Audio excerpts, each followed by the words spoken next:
Baik, di sini saya berada di Masjid Nurul Huda. Di sini saya ingin mewawancari pengurus Masjid Nurul Huda di sini. Mungkin pertama bisa kenalin dulu.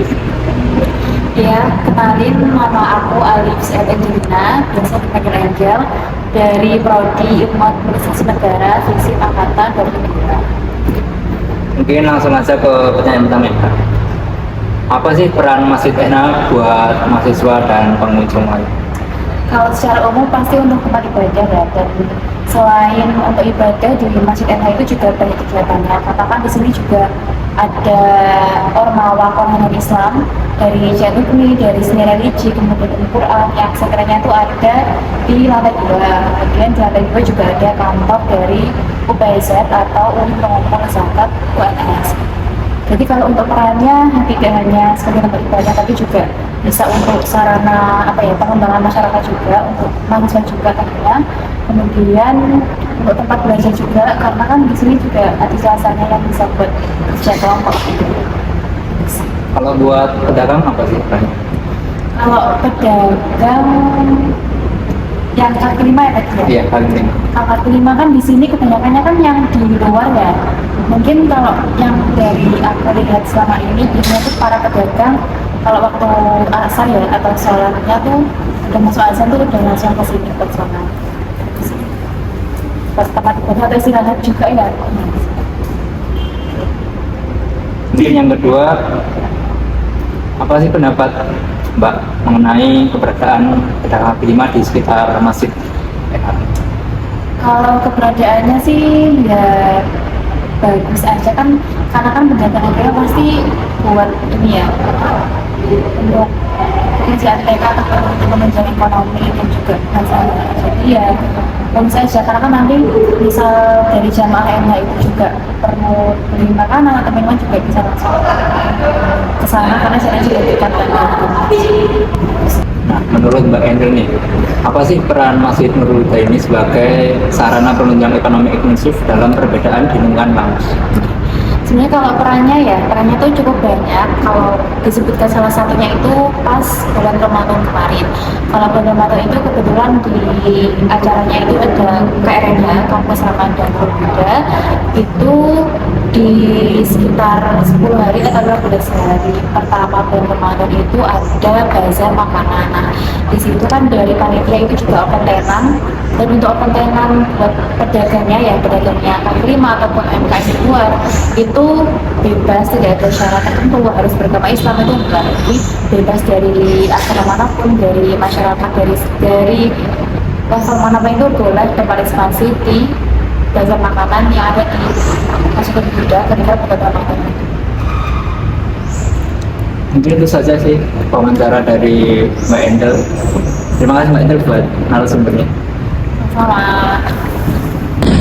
Selamat sore teman-teman semuanya, Bapak Depan yang terhormat.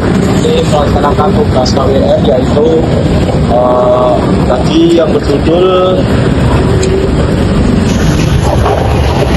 pedagang kaki lima di lingkar pedagang UNS. Dengan Mas siapa kalau boleh tahu namanya Mas? Oke, mungkin kita langsung lanjut ke pertanyaan yang pertama ya Mas. Buat sebelumnya Masnya udah pernah jualan di tempat selain sini belum Mas? Atau ini tempat yang pertama? Ini pertama Mas. Ini pertama. Oke. Terus kenapa Masnya milih di tempat di sebelah sini Mas? Ya, enak Mas. Oke. Tapi Masnya asli Solo gak Mas? Bukan? Asli mana Mas? Oh, oke. Terus menurut Masnya nih, dengan adanya Masjid NH, terutama di bulan puasa kan di situ sering ada buka bersama. Ya. Itu banyak gak yang beli takjil di sini gak Mas? Banyak Mas, malah kalau puasa itu kan gambaran. Malah puncak-puncak di bulan puasa ya Mas? Seperti itu aja sesi dari ini. Terima kasih teman-teman. Makasih ya Mas. Iya Mas. Assalamualaikum warahmatullahi wabarakatuh.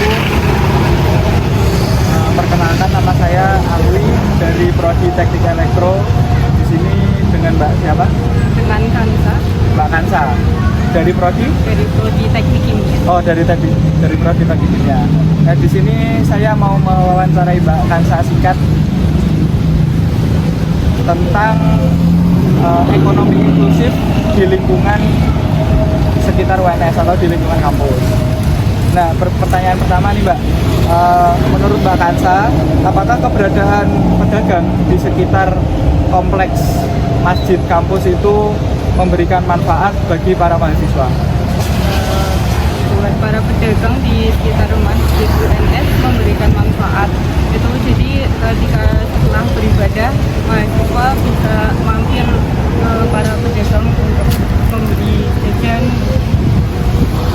Jadi mahasiswa bisa, kalau misal lapar gitu, bisa ke pinggir sini ya, ke belakang sini buat membeli jajanan ke para pedagang-pedagang kaki lima di belakang kampus. Terus kemudian pertanyaan yang kedua, apakah Mbak Kansa ini melihat di antara pembeli dan juga pedagang yang ada di belakang kampus ini itu memiliki perbedaan latar belakang baik dari agama, suku, budaya?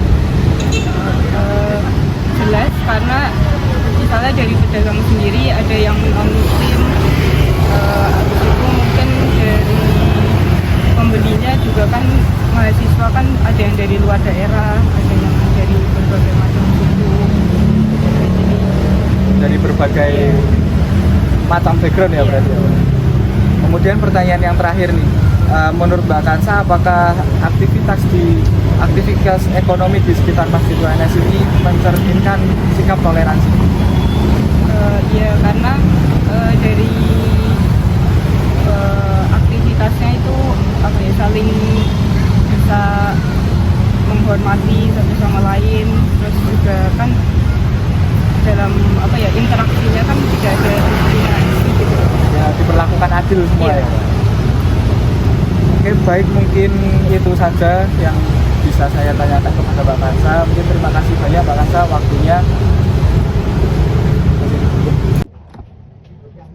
Jadi berdasarkan hasil wawancara kita terhadap para pedagang, para pengurus masjid dan juga mahasiswa, bisa kami simpulkan jika para pedagang kaki lima di sekitar komplek UNS di wilayah gerbang belakang, terutama di Masjid Nurul Huda, itu memiliki peran yang sangat penting dalam menciptakan ekosistem ekonomi yang inklusif.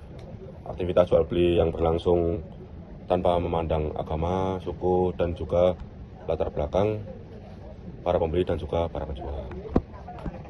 Maka hal itu bisa kita simpulkan bahwa keberagaman yang ada itu bukan menjadi penghalang ya, tapi justru bisa memperkuat rasa toleransi, kebersamaan, dan juga saling menghargai. Jadi dengan demikian lingkungan UNS ini bisa menjadi contoh bahwa kegiatan ekonomi itu bisa menyatukan masyarakat dan bisa melampaui batas agama.